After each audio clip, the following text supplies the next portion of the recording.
تو یہ ساری سٹیجز ہیں جن کا قرآن کریم ذکر فرما رہا ہے کہ زندگی ان سے گزری ہے.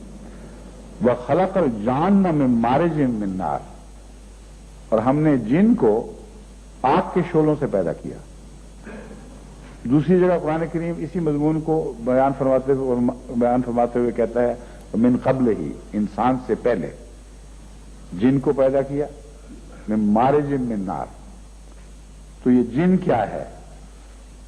اس ضمن میں جب میں نے تحقیق کی کہ سائنس کی روشنی سے پتہ چلے کہ وہ جنات کیا تھے، تو ان کی طرف اول رہنمائی تو حضرت صلی اللہ علیہ وسلم کے اس ارشاد نے فرمائی کہ ہڈیوں سے استنجا نہ کیا کرو، کیونکہ یہ جنوں کی خوراک ہیں اور یہ تمہیں نقصان پہنچا سکتی ہیں، ضرر رساں ہیں.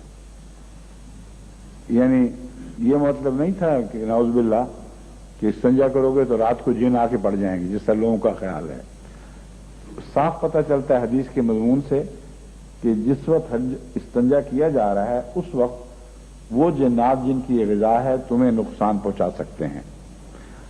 اب یہ حدیث خود ایک معجزہ ہے، کیونکہ اس زمانے میں بیکٹیریا کا کوئی تصور موجود نہیں تھا. وہ زندگی کی قسمیں جو ننگی آنکھ سے دکھائی دے ہی نہیں سکتی تھیں، اور ہڈیاں، گلی سڑی ہڈیاں جو ہیں ان کا گلنا سڑنا بتاتا ہے، رمیم ہونا بتاتا ہے کہ کوئی جراثیم اس پہ کام کر رہا ہے. بس قطعی طور پر ثابت ہے کہ رسول اللہ صلی اللہ علیہ وسلم جس کو جن فرما رہے ہیں وہ غیر مرئی مخلوق ہے جو ہڈیوں کو غذا بناتی ہے، اور ان کے اثر سے پھر ہڈیاں آہستہ آہستہ وہ بوسیدہ ہونے لگتی ہیں. وہ نقصان دہ ہیں اگر ننگے جسم میں داخل ہو جائیں، ننگے حصوں میں بعض، تو واقعتاً وہ وائرس ایسے ہیں جو خطرناک ہو سکتے ہیں. اس سے میرے ذہن میں یہ خیال پیدا ہوا کہ بعض جن کا ایک اطلاق بیکٹیریا یا وائرس پر ہو سکتا ہے، اور یہ دونوں امکان تحقیقات کے لحاظ سے درست ثابت ہوئے ہیں. ایک یہ کہ بیکٹیریا کے تحقیق جب ہوئی ہے کہ سب سے پہلے بیکٹیریا کون سے تھے جو پیدا ہوئے، تو دو قسم کے بیکٹیریا ہیں.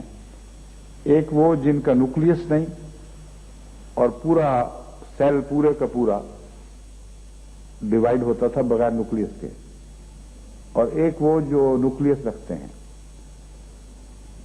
پھر انہی میں سے ایک قسم ایسی تھی جو آگ کے اثر سے پیدا ہوتی تھی، اور ان کا نام ہی سائنسدانوں نے پائرو بیکٹیریا رکھا ہے، یعنی آگ سے براہ راست طاقت حاصل کرنے والے بیکٹیریا. اور یہ جو ہمیں مڑیوں میں آگ دکھائی دیتی ہے نا، بعض دفعہ ہندوستان پاکستان میں لوگ کہتے ہیں جن آ گئے، سائنسدان کہتے ہیں وہ جو آگ اٹھتی ہے اس وقت وہاں وہ پائرو بیکٹیریا کثرت سے ملتے ہیں. اور سمندر کے اندر بھی بہت گہرائی میں آتش فشاں جب پھٹتے ہیں تو بعض بہت سخت قسم کے گرم گیسز وہاں بھی پھرتی ہیں، اور وہاں بھی کہتے ہیں زندگی کا آغاز وہاں سے بھی امکان ہے، ممکن ہے کہ وہاں وہ ہو.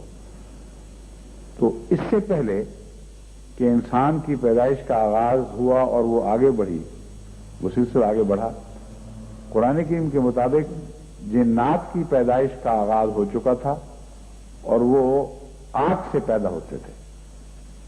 اب یہ تحقیق شدہ امر ہے کہ پائرو بیکٹیریا جو انسانی زندگی کے آغاز سے پہلے کے ہیں وہ آگ سے پیدا ہوتے اور آگ سے انرجی حاصل کرتے اور آج تک موجود ہیں.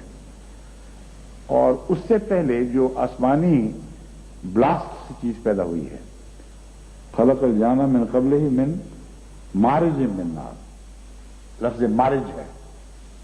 ہم نے آگ کے مارج سے اس سے پہلے جن کو پیدا کر دیا تھا انسان کی پیدائش سے پہلے.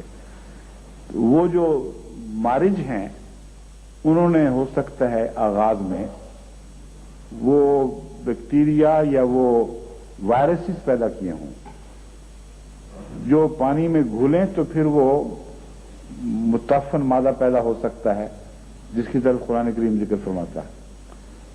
اور اس متفر مادہ سے پھر کیمسٹری بھی آگے بڑھی ہو اور پھر انسان کی تخلیق کی ایک اور منزل طے ہو گئی ہو. یہ امکانات ہیں جن پر مزید احمدی سائنسدانوں کو تحقیق کرنی چاہیے. میں نے جس حد تک کی ہے اس کا مختصر ذکر میں نے اس کتاب میں جو میں نے ابھی ذکر کیا تھا، وہ ایک لیکچر تھا زیورخ میں، اس میں کیا ہے. مگر یہاں میں صرف اتنا بتانا چاہتا ہوں کہ یہ اس کو اعجاز کہتے ہیں، حیرت انگیز علمی اعجاز کہ جو آج بھی تمام دنیا کو بحفل کر رہا ہے. کوئی اس کی نظیر نہیں مل سکتی دوسری کتب میں.